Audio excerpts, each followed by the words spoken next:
become critical for the 21st 22nd. يعني العالم الهولندي الحقيقة بيصدم العالم من جديد يعني توقعات خطيرة للأسف الشديد.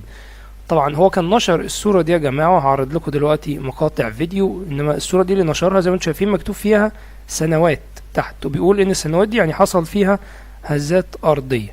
وهو بيعتمد زي ما قلت لحضراتكم قبل كده، بيعتمد على، هو بيسميها هندسة الكواكب والنجوم، يعني بيدخل علم الفلك من وجهة نظره في جزء كبير لكن بطريقة مختلفة شوية في الأحداث اللي بتحصل.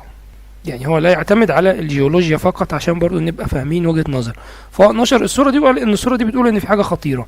خليني بس اجيب لك الفيديو اللي كان بيقول لا يا جماعة ده تركيا وسوريا ممكن يحصل حاجة ما بينهم من يوم 20 ليوم 22 فبراير، وممكن يعني نشوف احداث.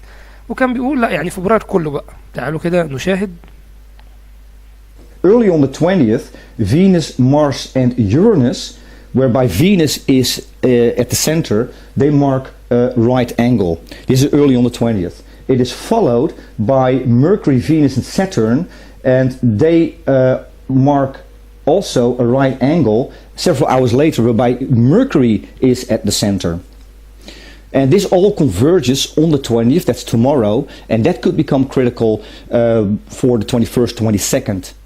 طيب زي ما حضراتكم تابعتوا كده، ده كان كلامه. طبعا يعني الهزة او الزلزال التاني اللي حصل يعتبر زلزال لانه يعني بيفوق 5 ريختر، حصل برضو يوم 20، حصل يوم 20 فبراير. طيب الراجل بقى توقعاته الجديدة يعني لا يزال طبعا بيصدم العالم حوالين تصريحاته. والحقيقة خلينا اجيب لحضراتكم كده، بصوا ده كان يعني ايه التغريدات اللي نشرها، اخر التغريدات. التوقعات الامس في حال فاتتك، وقال ان هناك دائما احتمال حدوث زلزال في المناطق المعرضة للزلازل الحرجة، عندما يكون من المرجح ان تحدث زلازل اقوى. هذا ليس دقيقا بنسبة 100%.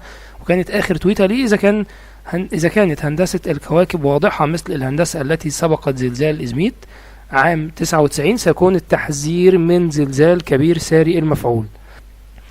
والخبر بقى بيقول ان ففي احدث التغريدات اللي اطلقها وجه الانظار نحو اسطنبول، محذرا يعني عن احتمال وقوع زلزال كبير لا قدر الله. وطبعا التغريدة ايه اللي انا لسه جايب لحضراتكم ترجمتها دلوقتي، هو الاتراك نفسهم بيحذروا طوال الوقت من يعني اسطنبول. الحقيقة ربنا يا رب يلطف فيهم هم واخواتنا السوريين ويعدلهم يا رب الامور على خير، لان يعني الناس دي لو حصل لها حاجة تاني الامور هتكون صعبة جدا يعني.